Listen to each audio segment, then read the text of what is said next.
Hello friends, আবারও DA নিয়ে একটি গুরুত্বপূর্ণ আপডেট। তো ভিডিওটি শুরু করার আগে আপনি যদি আমাদের চ্যানেলের নতুন দর্শক হয়ে থাকেন এবং চ্যানেলকে সাবস্ক্রাইব না করে থাকেন তো অবশ্যই চ্যানেলকে সাবস্ক্রাইব করবেন এবং আমাদের পাশে থাকবেন। তো ভিডিওটি শুরু করা যাক।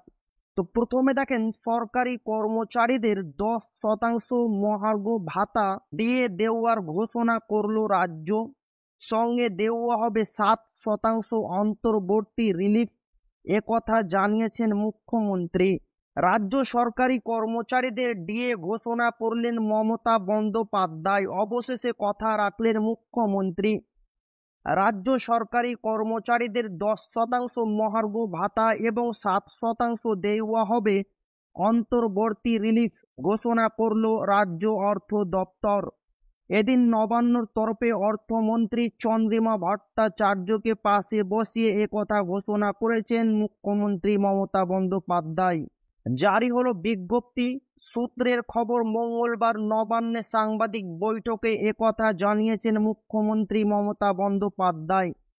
2024 সালের 1 সেপ্টেম্বর থেকে বর্ধিত হারে কার্যকর হবে বলে জানিয়েছেন তিনি। মুখ্যমন্ত্রী এদিন জানিয়েছেন, চূড়ান্ত অর্থনৈতিক সমস্যার মধ্যে দাঁড়িয়ে ও কর্মচারীদের ডিএ বৃদ্ধির প্রতিশ্রুতি পূরণ করল রাজ্য সরকার। 10% এবং 7% অন্তর্বর্তীকালীন রিলিফ সব মিলিয়ে হিসাব করলে কর্মচারীদের একসঙ্গে 17% ডিএ বাড়তে চলেছে। সরকারকে 4,000 কোটি টাকা বহন করতে হবে বলে জানিয়েছেন তিনি। সম্প্রতি এক অনুষ্ঠানে ডিএ বৃদ্ধির আশ্বাস দিয়েছিলেন মুখ্যমন্ত্রী।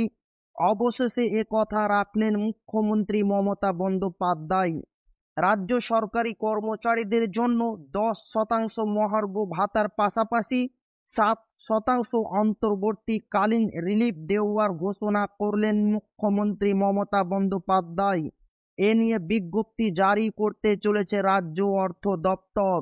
তো রাজ্য সরকারি কর্মচারীদের ডিএ বৃদ্ধি নিয়ে গুরুত্বপূর্ণ আপডেট এই ভিডিওতে শেয়ার করলাম। তো ভিডিওটি ভালো লাগলে অবশ্যই আপনার বন্ধুদের শেয়ার করবেন যাতে তাদেরও উপকার হয়। আর আপনি যদি এখনো আমাদের চ্যানেলকে সাবস্ক্রাইব না করে থাকেন তো অবশ্যই চ্যানেলকে সাবস্ক্রাইব করবেন এবং আমাদের পাশে থাকবেন। তো আবার দেখা হবে একটি নতুন ভিডিওতে।